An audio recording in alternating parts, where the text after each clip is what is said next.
No. break. But you needed a break after all that. Yeah, huh? yeah. That was like just getting to eat real food. Yeah, no, I'll luckily the campus stuff winds down after May 4th. May 4th is the 52nd anniversary, so Yeah. after that week, I'll really start slowing down. That'll be like a nice way to kind of like move into a different headspace. Yeah. Now they're bringing Meacham to speak for that, aren't they? They are, yeah. Meacham is going to be talking, and that should be interesting. You know, he's worthwhile. Monday night in Cleveland, there's a concert at Severance. Yes. Well, I don't know all. I think it is the Kent Choir is going to be performing various music around the 52nd anniversary. So probably Crosby, Smash and other stuff. So I don't know like what's on tap for that, but they have done some exceptional recordings during the pandemic, and that could be really a meaningful experience at Monday night. Yeah. The other thing that's happening, just like to have on your radar screen, in Cleveland is the JPRO conference. The JPRO conference is for Jewish federations around the country and other Jewish professionals. They're convening May 2nd, 3rd, 4th in Cleveland. So we're going to have all kinds of Jewish professionals in town for those 3 days. So there's going to be, you know, this New York rabbi talking at the synagogue that day and all that kind of stuff. There's going to be like some interesting stuff coming up next week. I'm going to try very hard not to cough. 3 days ago, I Yeah, was fine. yeah. And then I went and drank something, a certain drink at Starbucks. And I was with Julie, we'd been hiking, and I started coughing and coughing. She said, "Is there something in your allergic too?" That's the 3rd time I remember you coughing after getting that. And I realized she was right. Huh. And I just, it made She me lost her cough voice like completely. crazy. And then I lost my voice. Huh. And it's only just now coming back 3 days later. Crazy. Well, I had an appointment with an allergist anyhow, because in the last year and a half, I had allergic reactions to all kinds of things that had never bothered me before, Mhm. including sulfa drugs and bug stings. So I figured it's time be. to Could be get something in there. Be a new sensitivity. I think it may be, which really pisses me off, because anything that gets in the way. Hello, Aaron. Hey, Terry. Hi, Hi. Julie. How are you? Hi. Hey, Lori. Good to see everyone. Hello. Hello.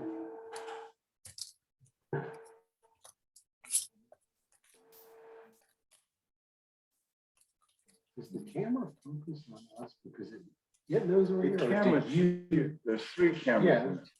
So one hears my voice, the second hears your voice, and a third hears Wendy's voice. And as it hears our different voices, it's going to split the screen so that we can see multiple pictures at the same time. I know it's. What? Okay. So if you want to talk into the camera, look at the outline. I'm gonna remember not to scratch anything. I wouldn't want people to see me scratching. You only catch if you're talking when you're scratching the camera. Hello. Hey, David. David, if you want anything, there are some cookies out here on the back table, and there's some water if you want anything that we can get for you. Trash is right there on the end of the counter. So I don't know if you heard, Kent State Biology Prof saved a mother and daughter who were in the Cuyahoga. Daughter had fallen into the river Oh, wow. last Oh, night. Terrible. And the mother went in after her. And this guy is a whitewater kayaker. He belongs to the same club that my son and I do.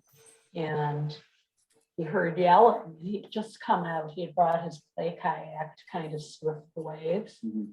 And he went back and he was able to kind of get them off of the area they were at and onto a safe spot. And then the Kent firemen, I think, or was it police, came, he figured out the water was shallow enough they could handle it. Mhm. And they got in and got them out of there. Wow. Wow. Okay. The water's also 50 degrees. Yeah. Yeah. Pretty cold. Cold. I mean, the people who kayak that now who know what they're doing are wearing dry suits Sure, that makes and sense. layers. Yeah. And I saw a lot of people kayaking yesterday Huh. in t-shirts and Yeah, shorts. yeah, that's cold. No, I'm waiting until May. Yeah. Good afternoon. Hi, how you doing? Good. How are you? Very good. What did you say the water was? There's water on the floor. Wendy, could you go get a couple Yeah. bottles Oh, of water? sure. from folks? Absolutely. Thank you. I have coffee. Wendy, you want to get one and we can split it? Okay. Okay, I'm gonna bring us all together. We're getting settled in here for the in-person folks. And I'm gonna welcome in the Zoomers. Hi, Diane. Hey, Amy.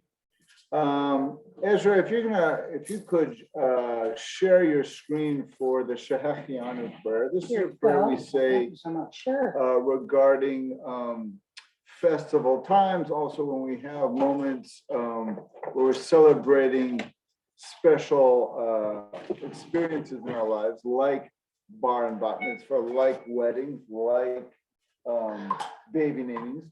We often say the Shehechianu prayer. So Ezra, if you could share that for us and then lead us in the Shehechianu, that would be great. Of course, let me just pull it up. And we'll zoom in to Shehechianu. And this prayer goes, Baruch atah Adonai Eloheinu melech haolam, shehechianu v'kimanu v'higianu lazman hazeh.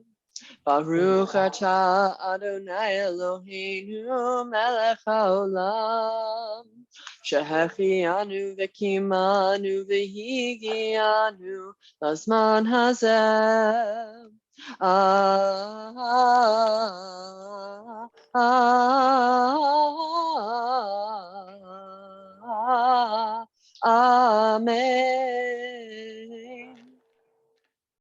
So the translation of the words Ezra was singing, praise to you, Adonai God, sovereign of the universe, for giving us life, sustaining us, and enabling us to reach this season. We said this prayer last week at our Passover Seders. We say it, as I mentioned, when babies are born, when we have weddings and at bar and bat mitzvahs. So it's a very central prayer to mark special times. And we're talking about special times there. We're talking about life cycles. So in the conversation about life cycles, we'll be diving in a few moments to which Jewish life cycle events you've attended in your life, because we'll use that as a starting point. So Ezra, you can stop the share. I want to bring it back to the group, and I want to start us off with a check-in. And so checking in for the Zoomers, you can put in the chat a Passover experience, whether it was Seder or during the week of Passover, something that was meaningful for you. And then I'll check in over here with the folks who are in person. So Julia, start us off with a Passover highlight. Passover highlight. Well, I had my sister's family up and Julie up for the first night of Passover. So we had a very nice time. Some reason we used a very childish version of the Haggadah. That's okay. Other than that, it was, and even that was fun. It's kind of a hot mess, but it was fun. It was good. Also started about 2 hours late, but that's a different story. Okay, Yeah, when the family from Columbus comes up 2 hours late, you're kind of stuck.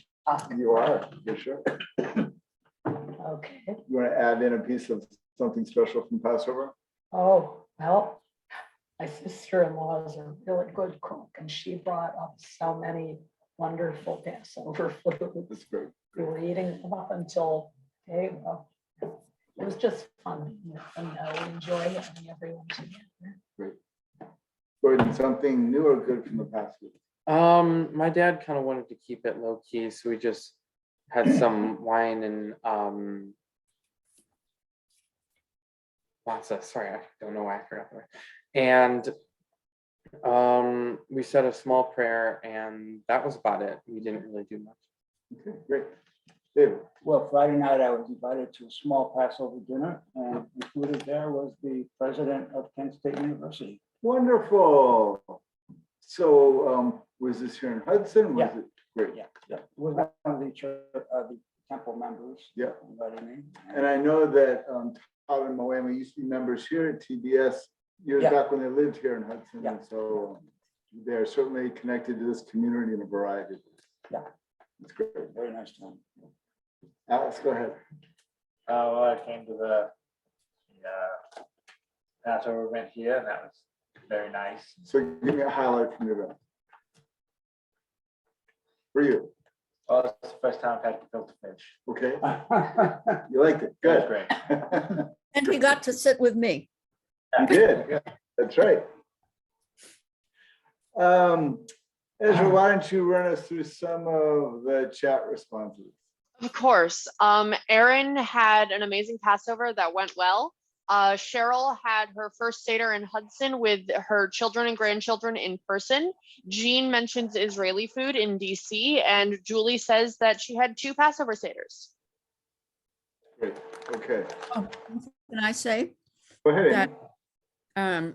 for the first time, excuse me, I've got food in my mouth, that I came to the TBS Theater for the first time, because we normally are in New York with my family, but we're still not doing that apparently. And so that was really nice. And I thought you did an awesome job. And the first night we had our Seder at the Sellingers and had an awesome meal that our very own Sarah made with her culinary arts skills, and it was amazing. So I'm just alerting folks who had Seder with Sarah that she did contract COVID, and she tested positive for it today. So folks should be careful. They should figure out if they need to get tested in the next few days. I don't know, I don't believe, I saw her last week and she was fine, so I'm not quite sure of the timing of this. When I get out more, I'll let folks know. It's usually 2 or 3 days before you're symptomatic. Yeah. Is she sick? I don't know. All I know is she tested positive today. Okay. One other just note about the Zoom hybrid Seder. We did that for the first time. I was counting, we've now done 3 Passover Seders on Zoom. I never expected that. After the first one, I said, I hope I never have to do that again. And then we did a second one. And then after the first two, I said, oh my gosh, I hope we do something in person. We did something in person. It was great. I loved having the in-person part of it. But the Zoom part was still tough. It's hard to keep both of these pieces going for Seder. And so I'm hoping for the future we do one or the other. Either all Zoom or all in person next year. This hybrid stuff works well for some things. I think for Seder, it was a bit too complex. That being said, I think it was meaningful for everyone who did the Zoom stuff and did the in-person stuff. So it was worth the effort because people really enjoyed participating. Okay, today we're talking about Jewish life cycles, and this is in the Jewish vernacular called simchas, smachot, joyous celebrations of gatherings. And so what I want to start us off with is just kind of taking an inventory. Have you ever attended a Jewish bris or a baby naming? Have you ever attended a bar or bat mitzvah? Have you ever attended a Jewish wedding or a Jewish funeral? And so the way I want to start this is think about those experiences. For many of you, you've attended many of them, and you've been attending them your whole life. For others of you, you may have attended this or that, but aren't so frequent in the Jewish life cycle experience. So part of this is kind of like an insider-outsider game. We, the insiders, have to kind of get a little transparent and talk about why these gatherings are so special and so meaningful. And just to be very explicit for a minute, we talk in education around enduring understandings, that it's one thing to teach someone how to say this or that, even to teach you how to sing the Shehechianu, right? That's a nice thing to teach. It's another thing to learn something brand new and remember it 20 or 30 or 40 years from now. But I venture to say that every wedding we've ever been to, we remember. every funeral we've ever been to, we remember. Something powerful happens at these moments. And so I think this is actually one of the times that Judaism is truly exquisite. We get this whole life cycle stuff really well, whether it's the joyous times or the sad times. We somehow figure out how to do this because often it's around comfort and food. And I think we do the comfort and food piece really well. But I think the other piece of this that's really special for me as an educator and as a rabbi is that it's a time for the group gathered to feel like there's been a moment that's transitioned. Jewish life cycles, Jewish rituals are about transitioning from one reality to a new reality. And therefore, the ritual itself is constructed based on noticing this transition from one reality to the next. When my son was born, and on his 8th day, we had a bris, a circumcision, I can remember the conversation I had with my wife the day before that. She didn't want to do it. She was nervous. Most new moms are. I can remember being at that celebration and feeling the joy of the gathering. And that happened 10 years ago. It feels like yesterday. And so some of these things get so impacted in our minds, in our souls, in our hearts, that they really reverberate for years and even decades. So what I want to do is I want to start with a breakout room conversation about a couple different Jewish life cycle moments that you've attended. And Ezra, what we'll do is we'll kind of allow the born Jewish folks to kind of share some of their stories first, and the people new to Judaism can kind of take some of this in and then hear or add in some pieces. So why don't we set up our breakout rooms, and let's take 7 minutes for this today. We'll take 7 minutes to have some conversation about life cycle moments that were deeply meaningful to you, including your own, if you'd like to. So I'm going to put you guys on.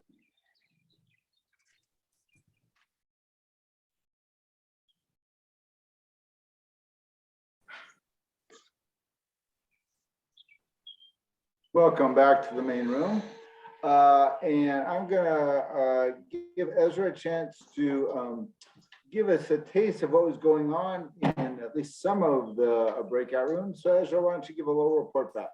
Yeah, so I popped into 2 of the 3 breakout rooms, and I heard some really great conversation, discussions of the funeral ritual as focused on the living and how it how it's focused around comforting the bereaved and how people appreciated that.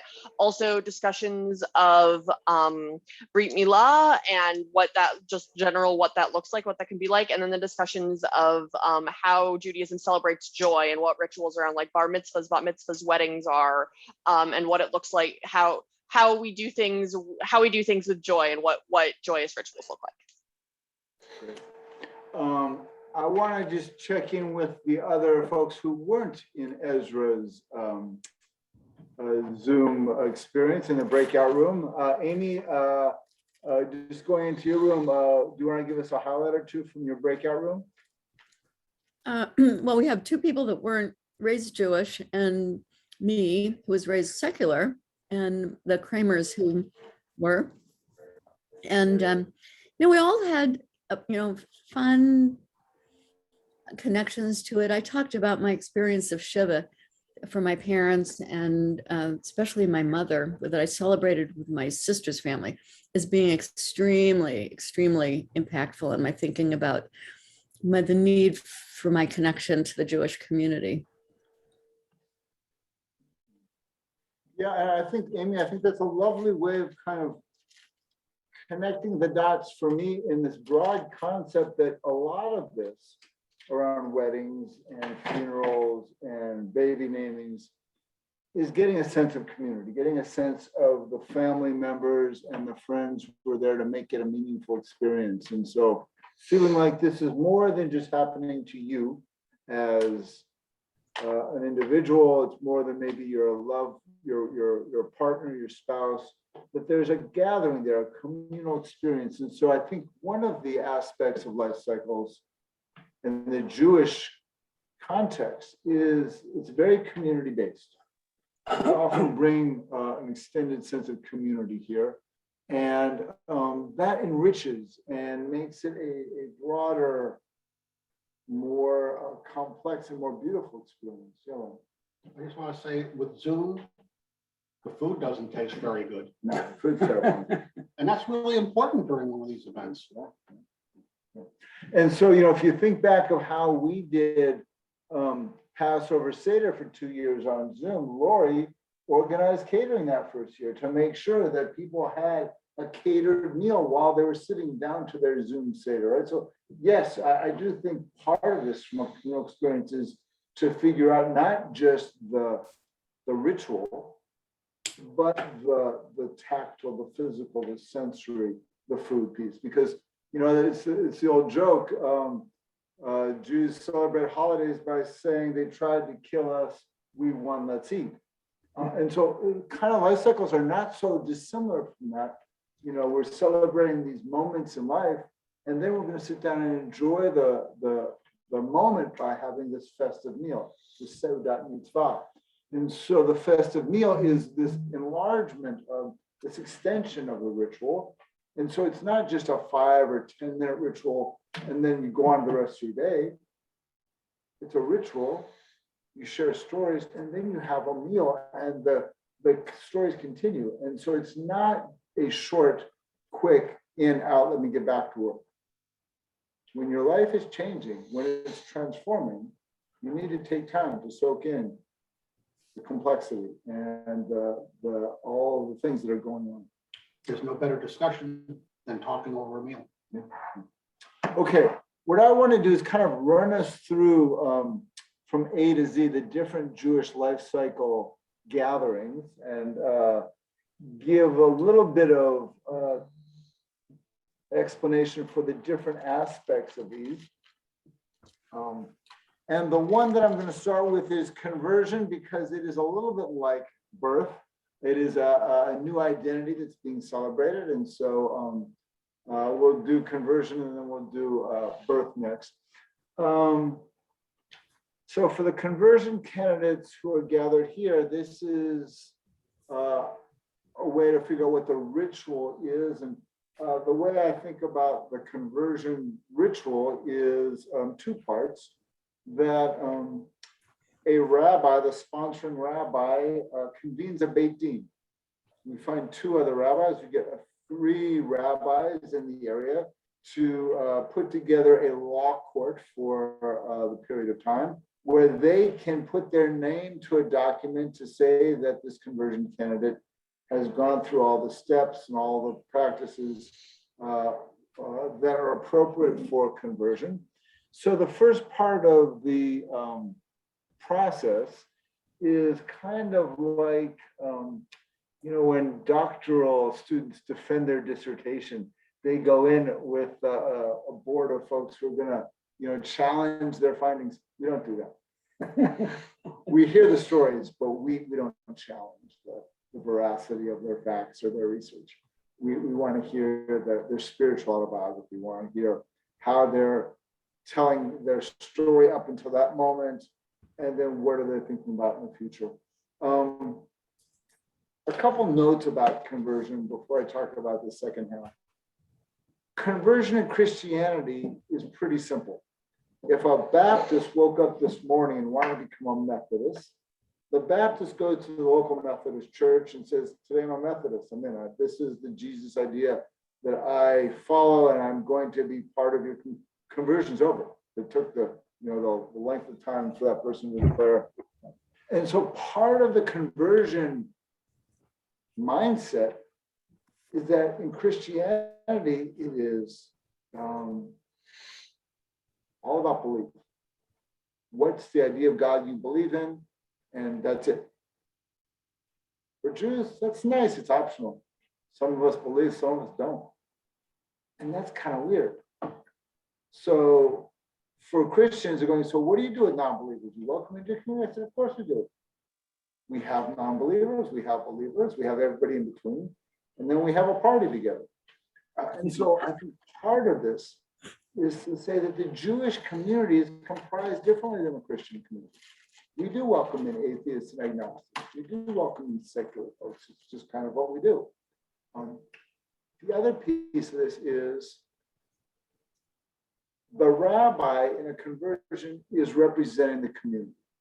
So when I'm going to be at 2 Beit Dins in May for 2 of our students, I'm representing Temple Beth Shalom as kind of the local arbiter, the decider of the community. Say, hey, these 2 people have gone through the education process. They've learned the different components that they should learn. They've spent a year or more coming to synagogue services and to classes, and they feel acclimated and they feel like this is a good fit for their life. And so I get to represent Temple Beth Shalom and confer a new status upon them. This status is completely based on the power Temple Beth Shalom gives me as the rabbi of the community. If Temple Beth Shalom wanted to back up and say, hey, wait a minute, we don't want you doing that kind of ceremony for those kinds of people, we would have different kinds of conversations. So part of this is that the rabbi has to be deeply sensitive to the community he or she is serving. And we have a very specific kind of community here in Hudson. We welcome interfaith folks. We're very liberal. We're a Reform community. If I did an Orthodox conversion, it wouldn't be appropriate. If I did a secular conversion, it wouldn't be appropriate. I have to do a conversion that fits the needs of this community. So coming back to the ritual itself. What is a secular conversion? What is that? Secular conversion would be someone who is wanting maybe a Jewish name. So I'm thinking of the Ukrainians who are like raised without any Jewish practice, but they want a Jewish name. And maybe they want to have a Jewish identity so they can make Aliyah to go to Israel. Another question, like there's a panel of rabbis, there's 3. So if it's let's say you have to sponsor a rabbi who's Reform. Yeah. Would you attempt to get non-Reform rabbis for the other 2 positions, or is that not important? Depends on the conversion candidate. So that's a great question on who comprises the Beit Din. The 2 upcoming conversion candidates, one is a trans person. And so for this trans person, I'm going to reach out to a lesbian rabbi in the community to sit on that Beit Din and see that could be a valuable voice for the trans candidate to have on the Beit Din. So part of this goes to the individual and how what would serve the needs of the individual. And so I kind of allow that to help guide the rabbis I choose to be on the Beit Din. Why would a person who's a trans be any different from any other person? Well, in my experience, trans folks tend to appreciate having people affirm their choices, affirm their decisions. And so having a lesbian rabbi who's had that queer perspective for the last 20 years of her life, be able to be at the Beit Din, in a sense, she was sensitive to the needs of the LGBTQ community in a way that I'm not.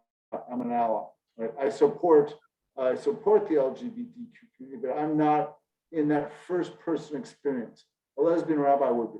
So part of this is, I think, from that clear place of having someone in your own community there to support you versus having an ally.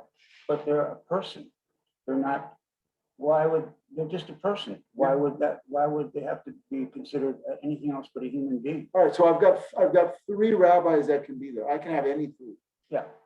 But what is that? What is that? So do I want just 3 people? It's a Jewish ceremony. I want 3 rabbis. Right. So I can't have just 3 people. So part of this is where the rabbis I want. Do I want to have Reform rabbis? Do I want to have conservative rabbis? Right. So part of the question Julius is asking is how do we comprise this Beit Din? Do we make some concessions, or do we change the constellation of those people that comprise it based on any factors? And so yes, here in this situation, I want to give this trans person additional comfort, additional sense of support by having a lesbian present. Hang on to the question, we'll come back. So if the first half of the ritual is this spiritual interview, this discovery of the candidate's process, the second part of the ritual is an immersion in a mikvah, in a baptismal pool. The baptismal pool comes from the mikvah, right? That's, all these baptisms are based on the Jewish concept of mikvah. And so we allow the conversion candidate to immerse into, think of it like a jacuzzi, a beautiful jacuzzi pool. It's about maybe 3 or 4 feet deep. They dunk completely 3 times. After each dunk, they say a blessing. And when they have completed their 3rd immersion, everyone that I've attended says that they feel transformed. That they're spiritually, they feel like they have been, a new aspect of their life is present. Wow. What's that? The males do it too. Hang on, we'll get there. Conversions, yes, males and females both go into Fantastic. the mikvah by extension is primarily there for women and their menstrual cycle, but men are permitted to do mikvah as well. I usually go to the mikvah before Yom Kippur. I find that's a time where I need that spiritual cleansing, that spiritual transformation right before Yom Kippur. So I try when I can to do that. I also did it before my wedding. So my wedding was enhanced, that ritual was enhanced by the day before going to. You know, going back to this trans person and getting a lesbian, the equivalency would be this: if you were going, if there was a black candidate, would you make sure there was a black rabbi? I mean, it's, You know what I might do it because I've done that twice in Greensboro. We had 2 Jews of color. What we did for theirs was we had a Jew of color be on the baking. They weren't rabbis, but they were other people of color. So what we wanted to do was we wanted to celebrate them with other folks who could welcome them into the community with a sense of kinship. And we did that. And it was meaningful, deeply meaningful for both of those conversion candidates to have another person of color in the room. It wasn't white folks giving them a decision based on only white experiences. It was a person of color being there to say, hey, you're going through something amazing. Lori, go ahead. I just wondered for men who are converting, if they were not circumcised at birth, is that a requirement? Yeah, it is. So the additional piece for male identified folk is to have circumcision or to have hatafat dam brit. So in the case of an uncircumcised male, it's to be circumcised. In the case of a circumcised male, it's to have a drop of blood. A hatafat dam brit is simply a drop of blood. And in both cases, a moil, a Jewish ritual circumciser, is in charge of that aspect of the ceremony. It usually happens a few days or a week before the actual dunking itself. But last summer we had 2 conversion candidates. They were both male, and they both had hatafat dam brit to kind of signify that male aspect of their conversion. I would hope it's a general. Thanks. letter. Oh, Can I just say something about that? Go ahead, Amy. So I had some experience with this because my brother-in-law was converted, and he had a bris and had discovered that issue.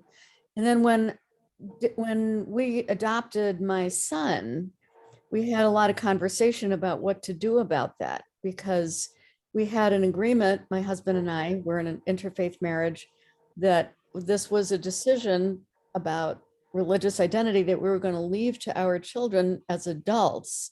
And it was at a time when my pediatrician was not recommending circumcision for medical reasons. It was in an era when, there was a long period when boys in the United States were all circumcised, but when Josh was born, that was not the case. And so we had a big, and he was 3.5 months old.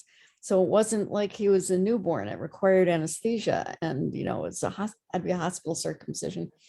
And this was a point of considerable dissension between us because I felt as though if we were going to be able to abide by that agreement that we had made, that the choice was to be our child's when he was an adult, that we had to circumcise him as a baby because otherwise it's such an impediment to making the choice.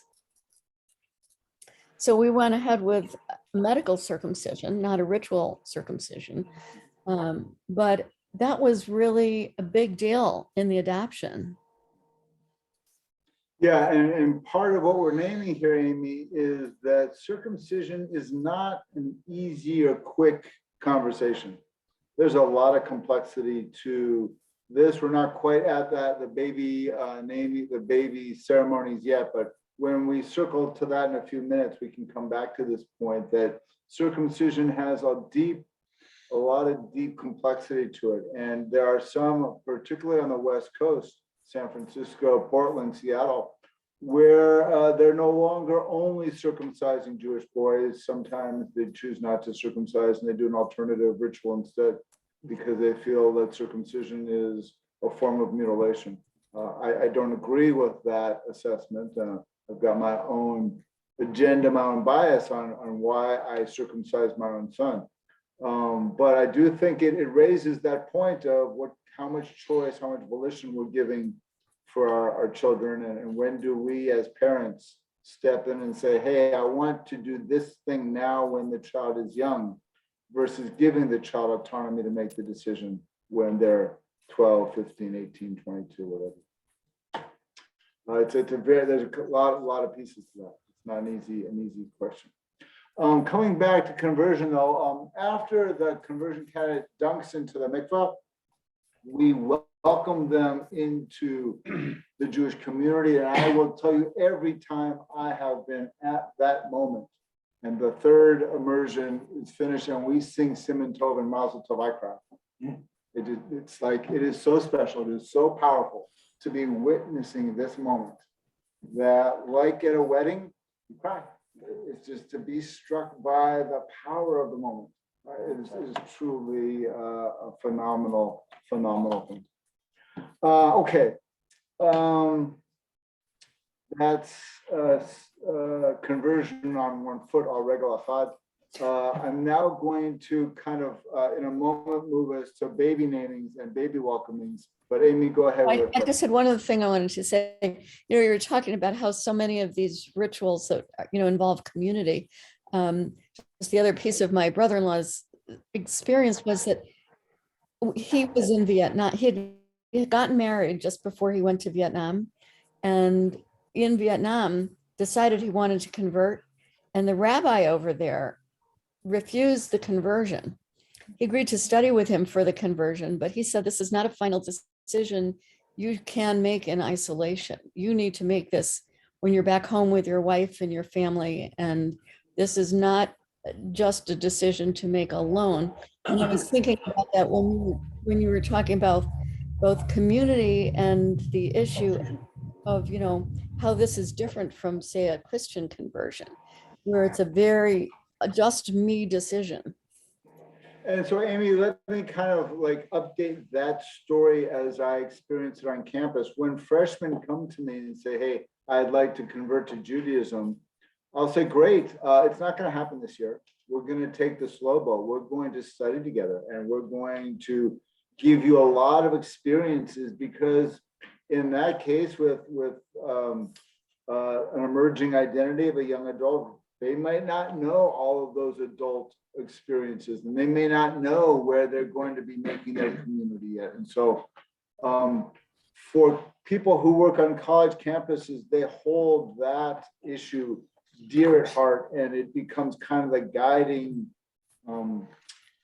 focus of the conversion conversations.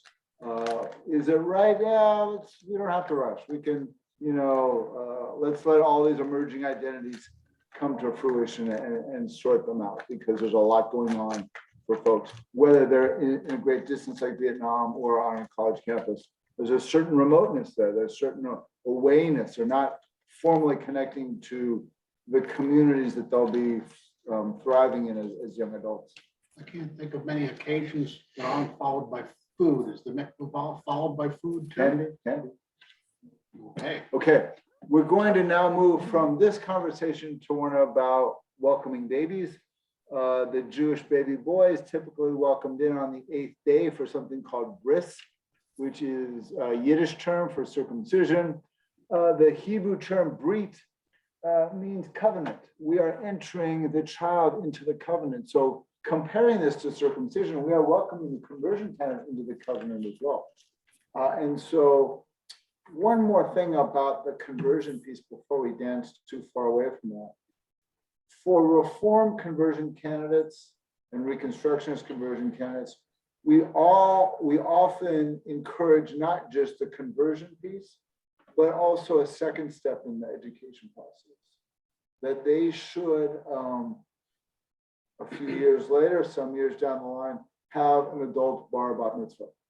That is the way to affirm this spiritual practice, and that therefore it's a two-step ritual, the first being the conversion, the second step being the bar bat mitzvah sometime later on. That gives it, I think, a level of solidity, a level of depth that I have found very meaningful, very impactful. Okay, coming back to babies. Baby boys on the 8th day, baby girls can do the 8th day, they don't have to.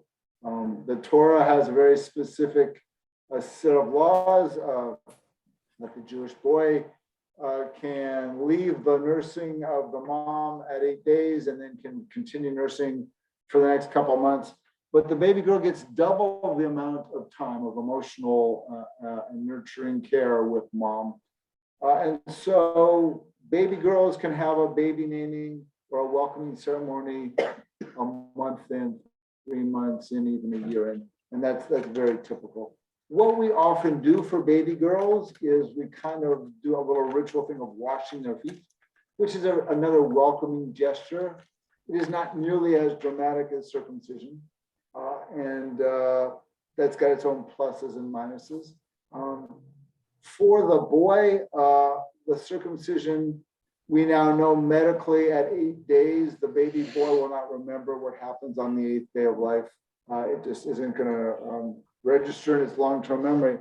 And at 8 days old, baby boys have amazing healing powers. They can recover from that. The one other thing you should know in case you're a soon-to-be new parent or something like that, we might prefer medical doctors thinking that they have a certain expertise over a ritual moil. A medical doctor might have done 100 circumcisions. That's nice.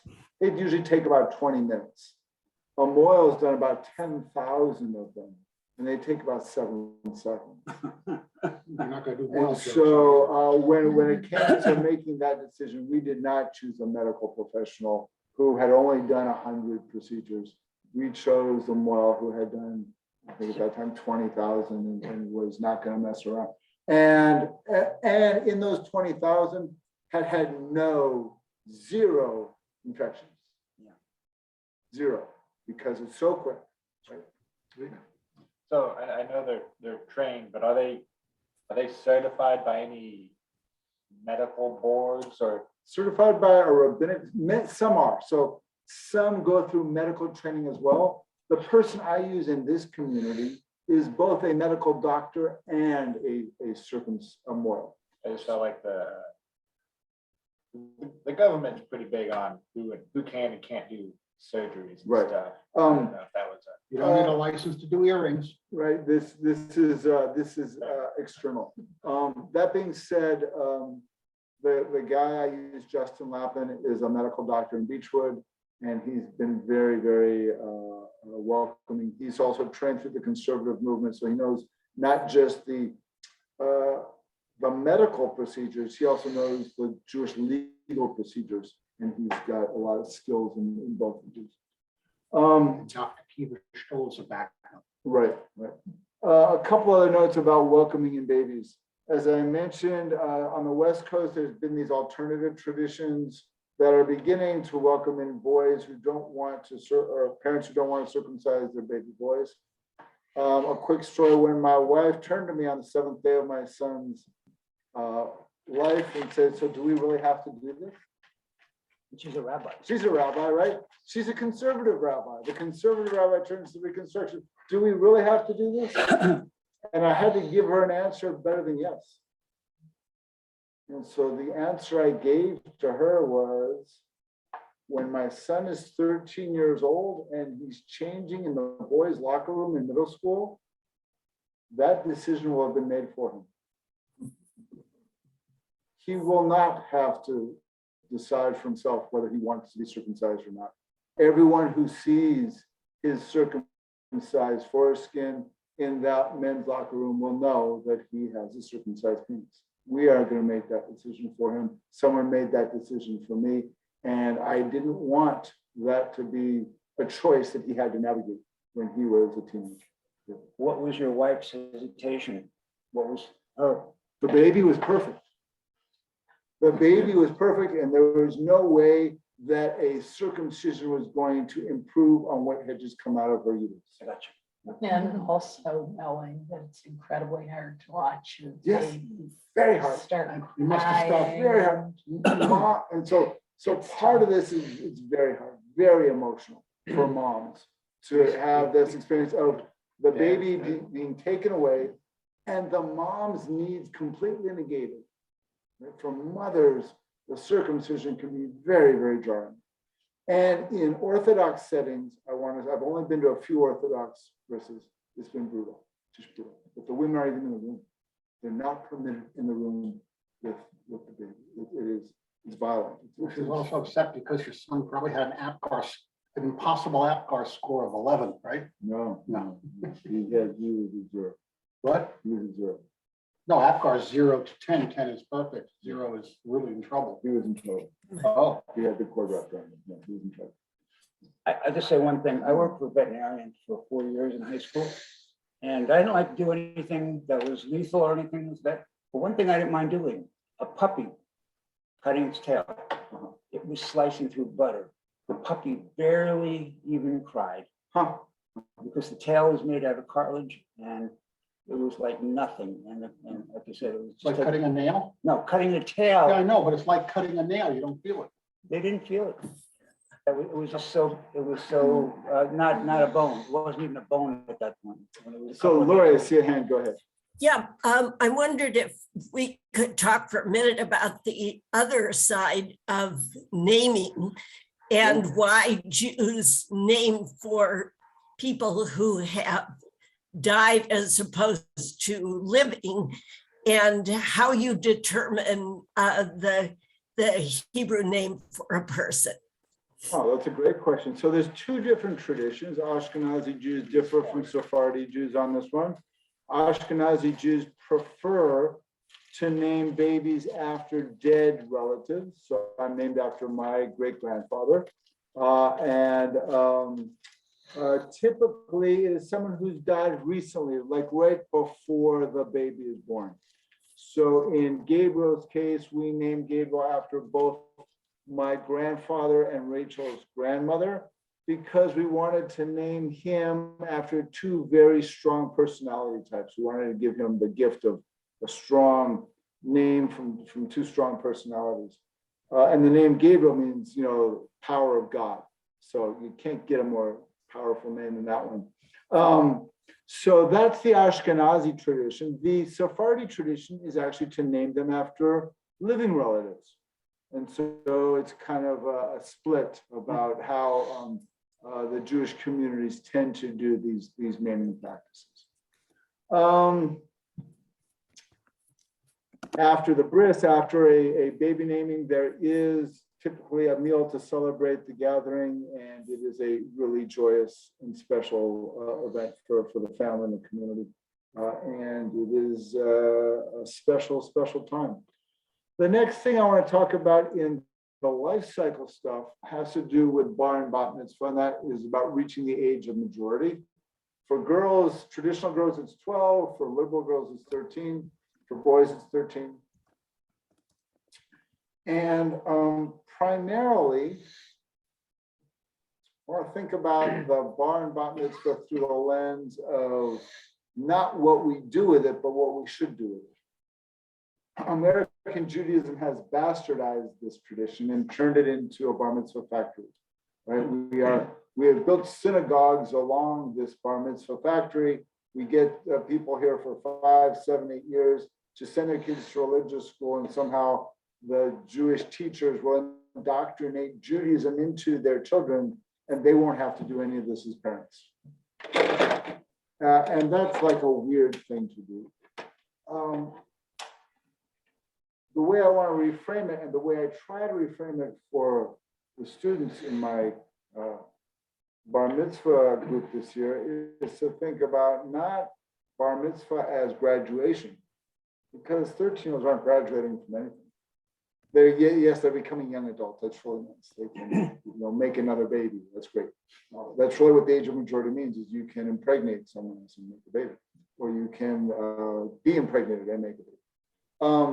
But this is more for the way I want to reframe it for them, is to think about, after learning Hebrew and prayers and traditions for 5, 7, 8 years, you now have got the skills, the tools to, as a young adult, continue your Jewish learning.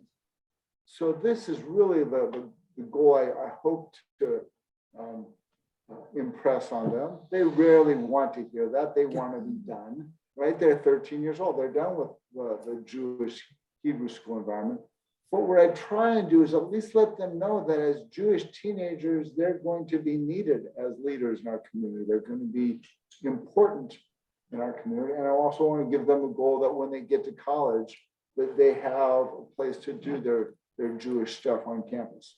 And so it is slow work, right? That's we're trying to talk about something that's been central to the American synagogue experience for 50 or 75 years, the bar and bat mitzvah factory system.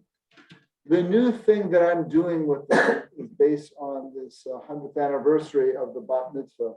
And I've shared this with a couple groups, but I can share it here as well. In the middle of March, we celebrated the 100th anniversary of the bat mitzvah. We've been doing bar mitzvahs for 1,000 years, maybe more. We've been taking the Jewish boys and giving them this coming of age ritual. But in 1922, there had never been a single girl who had a bat mitzvah until Mordechai Kaplan in New York took his first of 4 daughters and put her up on the beanbar and had her read from the Torah.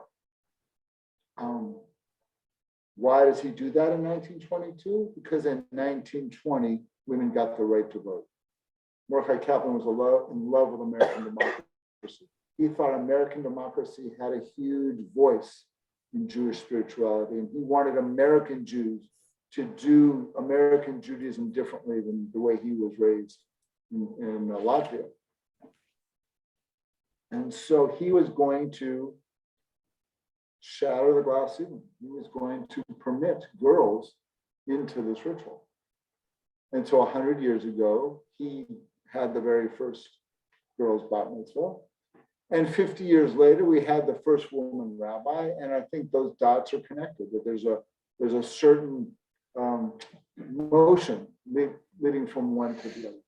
This has meant that for liberal Jews, Reform, Reconstructionist, conservative Jews, we are looking at our influence from American democratic norms as how we shift and change Judaism itself. Right? We didn't do that for 900 years. We didn't have girls have bar mitzvahs. We didn't have women as rabbis till 50 years ago. We didn't have gay and lesbian bar and bat mitzvahs until 35 years ago, 40 years ago. And now they're commonplace. And here at Temple Beth Shalom, in the past fall, we had our first non-binary b'nai mitzvah. So we are continuing this motion of opening our doors to folks who feel like they're not fully welcome. And that's a very, very powerful thing, to continue to open those doors as they're needed. Len, go ahead. I just want to mention that I've seen one thing that I think is an incredibly distasteful development with B'nai Mitzvah. And that's the celebrations that are costing hundreds of thousands of dollars. Yeah. It's just incredible and so ugly. parties can be out of hand. Just seem to vary though from one part of the country to Yes, another. The yes. coasts Yeah, are extreme. are over the top. Oh, here too? I just finished watching the Stiesel. Stiesel.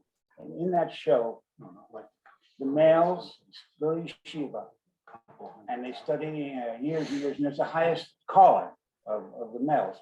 Is that ever happening with the females? And why not? No, girls don't go to, don't go to yeshiva. And why not? The girls don't need to learn Torah. The girls need to be baby makers. The girls need to be moms who are the homemakers. In Orthodox communities, ultra-Orthodox communities, the women are completely marginalized always entirely. And in the Shor Stiesel, they're the homemakers. Not only the homemakers, they're the breadwinners. Yeah. Because in Israel, the men don't work. They It's study the a Torah. welfare system. They study the Torah. They study the Torah and they never bring home a nickel. The women keep the home and go outside the work. Yeah. It's a very brutal system for women. And very, very tough system. Okay. Did I see a hand? Okay. Any questions about bat mitzvah before we kind of move on? There is a Reform tradition of doing confirmation for 10th and 11th graders, and that's nice. It's a way for them to kind of affirm what they believe in as high school students, and that's something that we do here as well. The next, What about, I've heard of it, don't see it much, but people who get a second bar mitzvah or bat mitzvah. Does that happen often? Yeah, at 73, some people have, or at 83, they have a second bar mitzvah happens. But what that does, I want to open that door up to adult bar and bat mitzvah, that some people didn't get the chance to have a bar and bat mitzvah. Usually these are adult women that were denied access to a bar mitzvah when they were kids. And for conversion students as well. So there's now what happens in many synagogues, including this one, is every so often we have a group of adults who want to have an adult bar and bat mitzvah. So we're likely going to have that, probably not this year, but probably next year, where we'll have a Hebrew instructor come in and do some Hebrew learning. We'll have a series of classes with me, and they'll learn how to read the Torah, and they'll do like Gene Beasley and those folks did a few years ago. They'll come up and have their own adult bar and bat mitzvah. 5 or 6 that time. Yeah, yeah. We Could be we amazing. did that in 2012. There were 12 of us actually, including Steve Kramer, who had adult B'nai Mitzvah. It was incredibly moving experience. I think, Lori, it's such a powerful opportunity that I'm really looking forward for the right moment where we can do Me that too. again here. Me too. About 10 years. Cheryl, go ahead.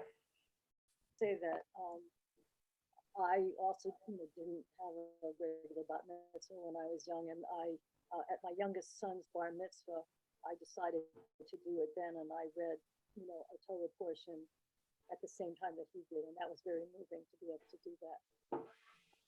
Thank you, Cheryl. It's a wonderful story. I'm sure you should know your microphone is soft, so the next time you come to the mic, give us a strong voice, because we only heard a very quiet voice, but thank you. It's a beautiful, beautiful piece. What I want to do now is move to the next life cycle event, which is weddings. And so the Jewish wedding is comprised of 2 ceremonies. There's the engagement ceremony, which is the first cup of wine, and then there's the second part of the ceremony, which is the 7 blessings. In between, we exchange rings. And the thing I want to share with you about Jewish weddings is the simple preponderance of interfaith weddings that we have been doing in liberal Jewish communities for the past 20 years. The overwhelming majority of Jews in America are in interfaith marriages. It's like that's been true for 20 years. Here at Temple Beth Shalom, those numbers are beyond a supermajority, right? So it is so normative now that for Reform Reconstructionist rabbis, interfaith weddings are usually pretty normal parts of the work we do. And so part of what I want to share about the wedding process is when I meet with interfaith couples, what is really unique and interesting and different is when one is Jewish and the other is not Jewish, those meetings tend to be its own adult education session about learning the symbols of a Jewish wedding. And so I usually meet with wedding couples 3 or 4 times. And we slowly go through the traditional symbols and the contemporary meanings and the role of women so that they can feel like they have equal partnership with their if they're marrying a male. So part of this is to know that there's a contemporary aspect to weddings that has been hugely updated regarding interfaith voices. The other piece of this is around doing gay and lesbian weddings. I did my first lesbian wedding last summer, and it was a real joy to pronounce not a bride and a groom, but a bride and a bride. What I told them, and I'll repeat to you, is that it's very easy for rabbis to marry same-sex couples as long as they're both Jews. Once they're interfaith, though, it's the same issue, the same set of concerns around an interfaith lesbian couple that we'd have with an interfaith straight couple. So what is really interesting is gay same-sex marriage is easy. It's interfaith marriage that's hard. Interfaith marriage that you have to wrap your head around and figure out where are your own boundaries and how are you going to preserve your boundaries around this. And so part of this is as someone who's I've done about maybe 40 or 50 interfaith weddings at this point. I want to find ways to affirm when a wedding couple comes to me and says, hey, will you do this? I will bend myself into the shape of a pretzel to say yes and here's why. There's been research done, hang on. Research has shown that when a rabbi will say yes to an interfaith couple, 60% of the time, that couple will raise Jewish children. Take that in for a minute. When the rabbi says no, they're not going to be raising Jewish kids. When the rabbi says yes, they'll raise a Jewish family. That's big, right? If we're really trying to welcome in interfaith folks, we need to figure out when are we sitting with such important moments in folks' lives where we can make a difference in welcoming them and saying this. So one of the reasons I've been so strongly supportive of interfaith couples is for this to not only for their decision making, but for the children they'll bring into the world to welcome them and celebrate them as well. Now a couple of quick questions. Go ahead and start us off. My question is, how much of the time do you think that in total, when there's an interfaith couple, they raise Jewish children as opposed to non-Jewish or Christian? Well, according to this research, it was 60%. So I think that's as good a barometer as I've got. So I would say that bears out in my experiences as well, that the majority of those families are raising Jewish kids. Now, there is a shade of gray on the piece of what we're calling Jewish. If people are affiliated Jews versus unaffiliated Jews, are what we're calling the nuns, people who are not affiliated to the Jewish community. It's the largest group of Jews we have now are the unaffiliated. And that's the same for Christians as well. So the same thing going on in Christian communities is going on in Jewish communities, that the unaffiliated folk are now slowly becoming the dramatic majority. So part of this is to be aware of the secularizing of American culture and to be in conversation with it and not rejecting it. David, and then. Is there any difference if the mother is Jewish or if the father is Jewish? Around what? Well, having children, usually people consider the mother being Jewish and the children coming from the mother are the children are Jewish. That's a good point. We can talk about that for a minute. David's talking about patrilineal descent versus matrilineal descent. Jewish law, Orthodox Jews, conservative Jews go by Jewish law. they go by matrilineal descent. The mother must be Jewish for there to be a Jewish parent. Reform and Reconstructionist communities 40 years ago adopted in patrilineal descent. Oh, they did. That either the Jewish father or the Jewish mother can transmit the Jewish identity to the boy. So that has meant in Israel, there's a lot of controversy over Reform Jews. They're different than traditional Jews. I'm wondering when the shift to a more enlightened stance developed, because about 40 years ago, a classmate of mine in graduate school wanted to marry someone who was not born Jewish. And I had to, in fact, appear as a witness to a rabbi saying that they really meant it. And to prove my identity, I didn't have to drop my pants, but I did have to, I said, look, I'm Jewish, let me write my name. I wrote Leibov Rum in script in Hebrew, and he accepted that. So part of this is, it is a new thing. It has not always been here. And so interfaith marriage is not easily accepted by all Jewish communities. Conservative movement is grappling mightily with this one and losing regularly. So my wife is a conservative rabbi, and she is not permitted not only to officiate at the interfaith wedding, she's not permitted to attend. You can hear it in my ears.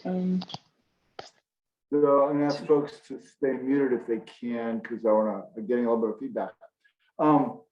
So when my wife's brother married a non-Jewish partner, she was stuck. If anyone found out she went to that wedding, she would be kicked out of her rabbinic association. It's her brother's wedding. Oh, What did she do? what did she do? They held the wedding in a public site in New York at one of the balconies of one of the skyscrapers. And she just happened to be there when the wedding was, right? Hey, It's a good way to finesse it. A lot of dancing in the conservative movement around interfaith weddings. They still negate its centrality. They still negate interfaith relationships and interfaith couples. And it is costing them. 30 years ago, 40 years ago, the conservative movement was the most populist movement in American Judaism. It's now third. It went from 34% to below 17%. What's the most popular now?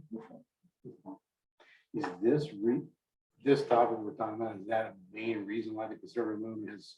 One of many. Yeah, there's a few other reasons going on, but that's one of them. Rabbi, Okay, yeah.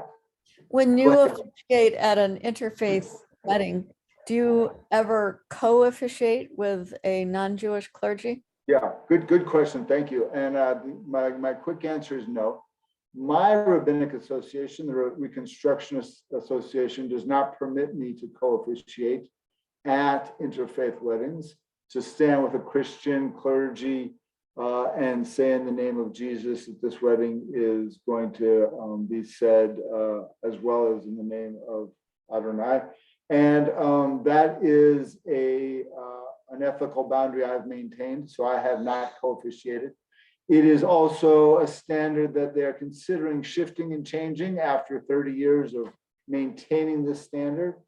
But I'm not quite ready to drop that specific boundary yet. I could see doing that. Right now, I have a very big luxury in that if a wedding couple came to me today and said, Rabbi, I really want to have an interfaith wedding and I want to co-officiate, I could turn to Larry Turkle and say, Larry, could you help this wedding couple out? So that would be my way of saying yes to that couple. Larry does to-officiate, and he doesn't, it's a very important part of the weddings he does. And so to maintain my boundaries, my professional standards, that hasn't been something that I've wanted to bend just yet. But I could see in 5 years, let's say, thinking that through and having a different answer to it. So I don't necessarily want to dive into this now. I just want to put the headline out there because I'm not sure we're going to actually get to it today. Is that, so this, in my mind, is sort of married to the issue of death rituals, in that both weddings and death rituals are times when, as a community, we have to try to somehow speak to the needs of both parties. And I, this is, my wedding is behind me, but the other issue is not. And I think about that a lot. I worry about that a lot. I'm really interested in having some conversation at some point before we end this class about how we do that in interfaith families where there is the continued persistence of both traditions and not Sure. a So let's, shift to Judaism. what we can do with that specific question is we can parking lot that and pick that up next week or the week after when we do contemporary issues. And so next week, we're going to talk about movement-specific issues. The following week, we'll just talk about a wide range of contemporary issues. And so I think we can circle back to that specific topic then. So we don't have to let that go just because we're running short on time. We can come back to it. It's a great point. Thank you. Because the big interfaith issue that's going to crop up for all of us is, now that there's so many interfaith marriages, what do we do with interfaith funerals? And Temple Beth Shalom has got an amazing response to that. We have a cemetery where we can bury interfaith folks. And so because of that, because of what Lori and so many folks who've worked on this for years have done, we now, I think, are one of the very few synagogues in the entire area in Northeast Ohio that have an interfaith approach to burial. That's very unique. You don't see that in Beechwood. You don't see that in Shaker. You don't see that in Akron. Right? We have a very, very liberal and contemporary stance on interfaith burial compared to most Jewish communities. We're not quite at burial, we're still on weddings. A couple more notes about weddings. Wedding couples tend to work with me for quite a bit and several hours before they dive in. At the Jewish wedding, we talked about having mikvah beforehand. We also have an opportunity of before the ceremony, having a ketubah signing ceremony where we sign the wedding document together. So we have witnessing and making sure the couples are appropriate for each other. And then at the ceremony itself, what I have done to make them more creative and more relatable to contemporary couples is I permit them to bring in their own poetry, their own readings, their own additional pieces, so that they can not only affirm the Jewish family members, but the non-Jewish people there. So I've done a Greek coin exchange where we brought in Greek coins and the couple exchanges a Greek wedding. I've done other ceremonies. I did a wedding for a woman from India marrying a guy from the Dominican Republic. And we brought in some Indian poetry that was really powerful for her community. And we did that wedding in English, Spanish, and Hebrew. And that was fascinating to do a third language for a wedding.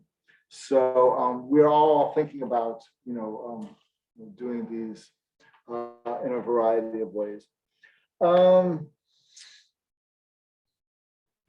Other questions about wedding stuff while we're on wedding? Yes. There's a tradition of breaking a glass, or in the 1930s to probably the 1980s, breaking a flash ball, a camera flash ball, and promising to rebuild the Second Temple. And to my knowledge, nobody's come through on that promise. Yeah. What I do with my couples is when we break the glass, I teach them the traditional aspect that the temple was destroyed 2,000 years ago and that traditional folks are hoping to rebuild the temple. I then give them a contemporary reinterpretation of that and say that we live in a broken world and we're hoping that their marriage will help to rebuild the brokenness in our broken world. Help build your own temple too. So we wind up using the broken glass for a more contemporary setting. I want to take a few minutes and talk about death and dying and funerals. So I'm going to go a few minutes long, but not terribly long. But I do want to have some space around funerals and death and dying. There's a lot to be said about end of life issues and about ethical wills and medical wills and all that. And this just isn't right the time or place to do all that. But I want to say that last week I got a call from a nursing home that a Jewish patient was coming to the end, and could I come and say a confessional of a Dewey, like we say at Yom Kippur with this person right before they died. They had just entered hospice that morning. And I came into their room and he was sleeping, and I tried to wake him, but he was really not wanting to wake up. And so I started the confessional out loud. And then the son came in as I was finishing and he said, you know, my dad has hearing aids. So he plugged in the hearing aids. I said, no, I never met your dad, but it'd be nice if he could hear this. Yeah. So he put the hearing aids into his father, and the father woke up and got some consciousness. And I was towards the end of that confessional, we sang the Shema together. And he sang with me. And then he kept going. He did the Ve'ahavta paragraph as I concluded. The melody had triggered something in him, and he remembered that this was going to be his last moment. So every now and then we think these rituals are kind of meaningless, and then someone wakes up and says the Shema with you, and you realize that that was worth all the effort and all the focus, and that this was a very powerful moment with his family, and the father could say the Shema. What's your take on a Jewish ceremony for a non-Jewish partner if they request it? I'm willing to do that. I think the end of life issues are so different and so unusual and so meaningful that I'm willing to really respect not only the traditions of the people who are mourning and grieving, but also of the people who died. That I want to kind of maintain their desires and their needs and their wishes. And so because of that, I tend to be very flexible around death and dying. And so where some rabbis refuse to do any cremation ceremonies, I have done a few. I prefer not to, but I will do a few. I figure if someone has thought about death and dying and decided on cremation, I wasn't there to change their mind. I was there to say, okay, let's bless this and find a way to bless the family and move on. And so I think part of this is to really accompany, right? The difference between a rabbi's teacher telling them what to do and a chaplain accompanying the family. I think in death and dying, what rabbis need to do is accompany the family. However we can accompany the family is what we should do. There's I don't know what it is, but it's a huge percentage of Jews now getting cremation. Not born Jews, active Jews, and still Jews, reform. And cremation is slowly being welcomed in non-Jewish cemeteries, but still, I'd say Jewish cemeteries primarily are still very cautious around cremation, at least the ones up in Shaker and Beechwood. And by the way, it's not ecological to do a cremation. So What I do want to say for a minute, hang on, Amy, let me add this point and then we can come to your thought. So hang on to it for me. I think the Jewish rituals around funeral and Shiva and Shloshim and Yartzeit that Amy was pointing to earlier are so powerful and so central to how we deal with grieving and mourning, and that it allows everyone to grieve and mourn on their own terms at their own pace. to say that no one is going to grieve on a time clock. We all have to move through this in a way that is meaningful. It is a way of respecting the needs of both the mourner as well as the person who died. So last Friday we had a Yizkor service where we said prayers both for the dead, the souls of the dead, and we said prayers for the mourners who are remembering the people who died. And so I think the Jewish rituals for death and dying work on both levels, both planes, around blessing the souls of those who died, as well as comforting the mourners. And so I think that's a big part. The central part of the Jewish funeral is around storytelling, around opening up a space to share stories, because we can't really console mourners when they're grieving, but we can offer up stories, and the stories might bring consolation. The experiences of knowing a little bit more about someone who died might help the grieving process.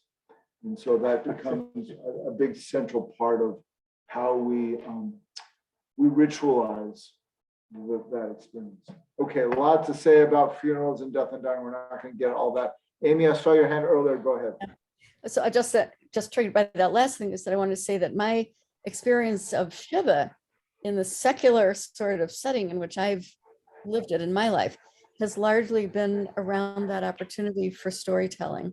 In the Shiva, people come and that's what they do. They tell you about the person that you've lost. But the thing that I was going to ask that I had my hand up about is we have this large number of interfaith couples. Some of those people, the non-Jewish partner is non-affiliated, and some of them are religious and affiliated with some Christian or other, faith community. And I guess in my jumbled thinking about this matter, I'm struck by the need to honor my spouse's Christian identity and that of his family, and how those needs would not be met by a funeral within our Jewish community. And I'm equally struck by the fact that my needs would not be met by having, those rituals exclusively in that other community, even though I'm sort of part of that community and would expect to be taken care of, but it's not the same. And so my question is, how do we do something for that situation in TBS? Yeah, I think what we've begun to do, which has been very, very helpful, is we've done some pre-planning. So I've got a similar couple that came to me a year ago and said, hey, same situation. They've got the Jewish partner wants to have a Jewish ceremony. The Christian partner wants to have a Christian ceremony. How are we going to navigate this? And in these situations, where are our boundaries around what we can and can't do? And I said that I would certainly be delighted to officiate at the Jewish person's funeral, and that I would attend the non-Jewish person's Christian funeral, but I didn't feel like I needed to officiate at that ritual. I felt like I could simply be there in support of the Jewish partner. I guess my question is that when I think about what my need is as the Jewish side of person of that, is that if I arranged a Christian funeral for my husband, that doesn't meet my need to have our rituals around mourning. That's right. Exactly. And so part of this is that there's at least two layers of ritual observance, right? There's the ritual for the person who dies, and then the ritual for the person who survives. And that we've got both needs, and they have to be tended to with the same compassion and the same intentionality. Lori and then David. Yeah, I just, as cemetery chair, we sat down some time ago really to lay down what Temple Beth Shalom what our policy would be, since we are a majority interfaith couples, and felt so strongly that as a synagogue wanted our members to be able to be buried together should they choose to be. And the last 3 rabbis we've had, one of the major questions that needed to be answered was, will you officiate at a service between an interfaith couple? And which was absolutely necessary for us. The way we have dealt with it is that if the Jewish member has died, a rabbi would officiate at temple and at the funeral site at our cemetery. If the non-Jewish partner has died but wants to be buried in our cemetery, the service could be held at their church if they were still a practicing member, but our rabbi would officiate at the burial in our sanctified ground. The only stipulation we made was in laying the gravestone marker that there be no other symbols above ground than Jewish symbols. And that's kind of how we've made things work here. As far as the surviving members, our temple will step in and work in with the family in Shiva should they decide that they want to celebrate Jewishly, or help them get through if they decide to have an un-Jewish memorial time. We read the person's name at temple for the first year of their death, be they Jewish or not. As part of our community of families, we do that to embrace the family. Thank you. David, go ahead. 2 short items.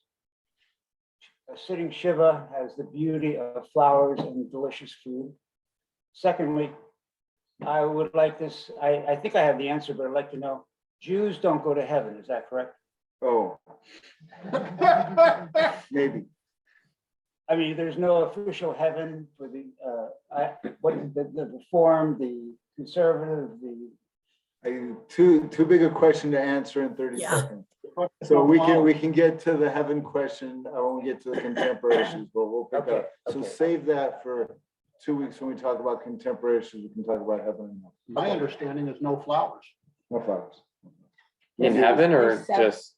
No flowers at Jewish funerals. No. Oh, they say okay. What about that's Shiva? where they're Well, you buried. can bring flowers to a Shiva house, but That's you don't right. bring it to, you bring a stone to the funeral. You mark a Jewish grave with a Done that stone. many times.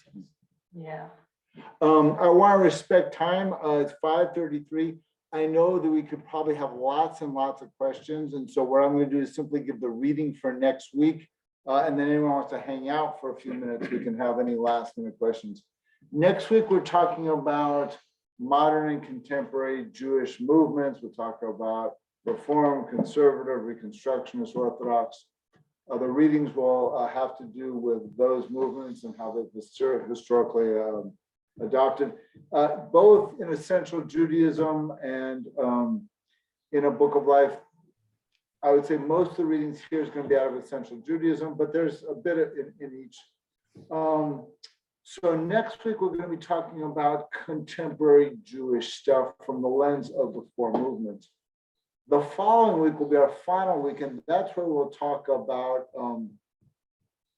like contemporary issues, whether it's interfaith issues or it's about belief issues or what have you. We'll hit those up on the final week. A couple announcements of stuff you should know about. This Tuesday night, we are having a special Yom HaShoah celebration commemoration here at TVS, 7 p.m. Western Reserve Academy is bringing in the ETI project.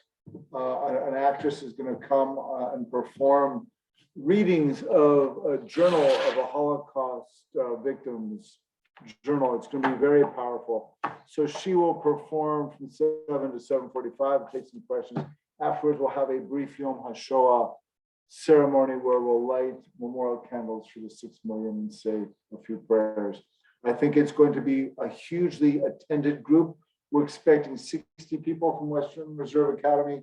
So we would love to have a large community contingent here to kind of welcome that group in. So if you can make it, that would be very, very meaningful for us. Do you suggest that we come earlier so we can get decency? Yeah, for sure. And so for people who need to have not just any seat, but a better seat, I would say get here about 15 minutes early so that you can have access before the students come in and fill up all the seats. Are we going to Zoom also, Rabbi? Is that Amy? Are we going to do Zoom also for that? We're not planning Zoom right now, no. We didn't feel like we had all of the logistical pieces to know what the actress needed around having the performance on Zoom. So this is going to be primarily an in-person only piece. If we change at the last minute, we might, but I have not asked our Zoom stage manager to attend this event. So Are we we're not requiring planning. masks? We're making masks optional. We also want. That means So no. that's, well, right. So that means that if you're not comfortable in an environment where the majority of people are unmasked, then you should skip it. We also need performance permission for Zoom too. Right. Well, we haven't had that conversation. Okay, that's this Tuesday night at 7. Next Saturday, we're going to have a very special Torah study on, we're in the book of prophets. We're going to look at Isaiah, and Isaiah is a very central prophetic character in the Christian Bible. So knowing how Isaiah is portrayed from a Jewish lens might be interesting and meaningful for Jewish folks. It's also going to be a historical period of thinking about when the first temple splits and we've got the Jerusalem folks separated from the 10 tribes in the north. It becomes the 10 lost tribes of Israel. So having a conversation about that, I think, is a really interesting piece to think about as well. That's Saturday morning at 9:30. And then we're going to have a couple bat mitzvahs in May. So there's going to be, if you wanted to attend or to attend on Zoom, you're going to have a couple opportunities to be in some 2 different bat mitzvahs. We've got one on May 9th. I'm sorry, on, let me call it the May calendar, on May 7th, and then we have another one on May 21st. Okay, that's it from my announcements piece. Let's see if there's any questions that's come up around life cycle stuff that we need to. There were some questions in the chat about the bris, the Brit Milah. There's a question of, and about conversion. There's a question of, if you were of Jewish parents but never practiced Judaism, do you have to do anything to become a practicing Jew? If you were of Jewish parents but never practiced Judaism. So mostly no. The quick answer, Jeannie, is that secular cultural Jews are just Jews, and if they want to practice, they can. If they don't, they can't. That's fine as well. Typically, the way I've understood that question is when people want to lead, let's say, the Kol Nidre prayer on Yom Kippur. So if some of these people were wanted to come in and sing, maybe they were, special singers. That's kind of where the practice piece comes in. I've had a situation where on Kol Nidre, we're asking 3 learned Jews to come in and represent a Beit Din. One of the people that asked to sing Kol Nidre was raised as a cantor, was the child of a cantor, knew the melody, but had converted to Mormonism. And I didn't feel it was okay for a Mormon to be renouncing the vows of a Jewish community. And so I said, he could study with us and reaffirm his Jewish identity next year and lead Kol Nidre next year, but not this year. It's tough to be so flexible. And so we put that off for a year, and then they did that the following. That's the only place where I've ever even navigated that question about practice, but that was the specific practice piece. Ezra, what was the question about bris or Brit Milah? There was just a comment about bris from Cheryl saying that Susan Turkle has written a book about the decision to circumcise regarding medical and cultural issues. Excellent, good. Okay, any other outstanding questions or comments? There was a lot of topics that we had a lot of important things that we connected on. Okay. Multiple hands Then- are raised on Zoom. Oh, I see Lori and Amy, go ahead. I just wanted you to remind our group about our June 3rd. Sure. So on June 3rd, we're going to have a very special Friday night Shabbat service. We're going to have first a catered Shabbat dinner here. And that's going to be a lovely meal. It'll be kind of our graduation. We'll come together and have a Shabbat dinner. After the dinner, we'll then go upstairs and have a Shabbat service. It's going to be a special Shabbat service. It's mean Pride Shabbat. So we'll be bringing in some of our LGBTQ community to celebrate a Pride Shabbat, because the next day in Cleveland is Pride, June 4th is Pride Day in Cleveland. So we'll be having a Pride Shabbat that day. And we'll probably have some guests from Kent and from Beechwood joining us to celebrate this special Shabbat. So I think it's going to be not only a wonderful dinner, but it should be a very special evening. Also, the next day is Shavuot, and for our conversion candidates, that's a time where the Jewish rituals begin to are seen from a conversion lens. The book of Ruth is studied on Shavuot, and I'll be teaching a session on the book of Ruth on Saturday night, that June 5th, I guess that is. Let me just pull up my calendar. June 4th. Saturday, June 4th, I'll be teaching a session at B'nai Jeshurun that Saturday night on the book of Ruth. And that's open to the entire community. 25 different communities come together at B'nai Jeshurun. That's the 20-hour event, isn't Yeah, it? yeah. So it's going to be a really wonderful night of learning for those that want to participate. So thank you, Lori. I appreciate that. We'll talk more in detail about both the dinner and the service in the coming weeks. Okay, now, Amy, I saw a hand. Go ahead. Just wanted to ask, can we say Kaddish? It's my grandfather's yahrzeit today and tomorrow. We've got 10. We could say Kaddish. So let me call it up. And actually, Ezra, you've got the link. If you could go to that link where you saw the Shechianu prayer, if you could go back there and go in the flip book to page 586, we could have a brief mourner's Kaddish. So Ezra can share that on the screen and we can all. Does Kaddish require a minion or not? We need a minion. When we have the choice, right, we should have a minion. Kaddish. I mean, we can say it without, but I prefer to have a minion. Let's rise as we're able. And if you can face east, that's preferable. If you want to face the Zoom screen, you can do that as well.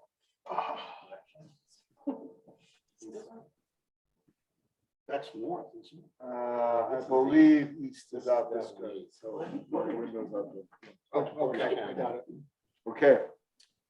Hang on. We're waiting for Ezra. You got it. The challenge is, and you've got to do it with the Zoomers as well. You can't just go off on them. Page 586, you said? I'm sorry, that's 598. That's the all I know. So if you go to 598, I gave you the wrong page. There we go. So if you could make that a little bit larger for folks to see. Perfect. Okay. Yitkada v'yitkadash me'rabah. V'yamad yivrach yirteh v'yamlich malchuteh. V'chayachon v'yomechon v'chayeh v'chol beit Yisrael. V'agalav v'zman kariv v'yimu amen. Yehesh me'rabah me'varach v'olam ome'amayim. Yifarach v'yishabach v'yipahar v'yishma v'yisaseh. V'yitadar v'yitaleh v'yitalal shemed b'sha brichu. לעילה מכל ברכתה ושירתה, תושבחתה ונחמתה, דמירן בעלמא במרומם. יהי שלום הרב עמית שמיה וחיים עלינו ועל כל ישראל ואמרו אמן. עושה שלום במרומה, הוא יעשה שלום עלינו ועל כל ישראל ועל כל יושבי תבל. Okay, thank you for a wonderful session. I will see everyone next Sunday. And many of you hopefully will come Tuesday. It should be a very special evening Tuesday night. Take care, everybody. Thank you. Thank you. You're welcome. Thank you.